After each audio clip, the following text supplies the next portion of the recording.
জাতীয় কবি কাজী নজরুল ইসলামের ১২৭তম জন্মবার্ষিকী উপলক্ষে বাংলাদেশ শিল্পকলা একাডেমি আয়োজিত জাতীয় পর্যায়ের ৩ দিনব্যাপী অনুষ্ঠানমালার উদ্বোধন হয়েছে জাতীয় নাট্যশালা মিলনায়তনে।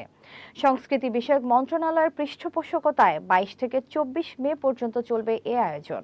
মোহাম্মদ শাহজালাল ভাই উজ্জ্বলের তথ্যচিত্রে বিস্তারিত। উদ্বোধনী অনুষ্ঠানে প্রধান অতিথি হিসেবে বক্তব্য দেন তথ্য ও সম্প্রচার মন্ত্রণালয়ের মন্ত্রী জহিরুদ্দিন স্বপন এমপি। তিনি বলেন, নজরুলের সাহিত্য ও কবিতা মানুষের মাঝে দেশপ্রেম, মানবপ্রেম ও অসাম্প্রদায়িক চেতনা জাগ্রত করে।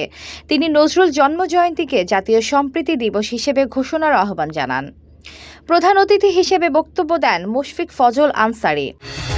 ঘরে বা ইন্ডাস্ট্রিতে মেঘনা স্টার কেবলস, বিশুদ্ধ কপারের নিরাপদ কেবলস, আপনার নিরাপত্তার সঙ্গী।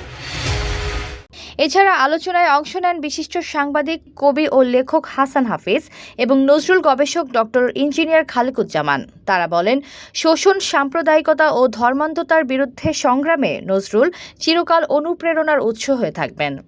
অনুষ্ঠানে সভাপতিত্ব করেন শেখ রেজাউদ্দিন আহমেদ। তিনি বলেন, বাংলাদেশের প্রতিটি প্রজন্মের চেতনায় নজরুল গভীরভাবে প্রথিত এবং অন্তর্ভুক্তিমূলক সমাজ গঠনে তার আদর্শ গুরুত্বপূর্ণ ভূমিকা রাখবে। সাংস্কৃতিক পর্বে সমবেত নৃত্য, নজরুল সঙ্গীত, কবিতা আবৃত্তি ও নৃত্যনাট্যের পরিবেশনায় অংশ নেন দেশের খ্যাতিমান শিল্পীরা। অনুষ্ঠানে জাগো নারী, কামাল পাশা সহ নজরুলের বিভিন্ন সৃষ্টিকর্ম পরিবেশিত হয়। HPL uPVC pipe and fittings, শক্ত, মজবুত ও দীর্ঘস্থায়ী, এক পাইপে জীবন পার।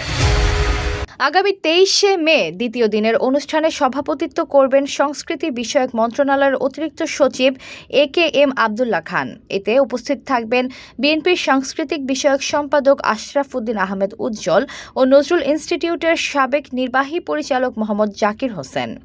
এছাড়া দেশের সব জেলা শিল্পকলা একাডেমিতেও জাতীয় কবির স্মরণে আলোচনা, সঙ্গীত, নৃত্য ও আবৃত্তির আয়োজন করা হয়েছে। এতক্ষণ আপনাদের সাথে ছিলাম তামান্না ইসলাম তন্নি। প্রতিদিনের নিউজ আপডেট পেতে আমাদের সাথেই থাকুন।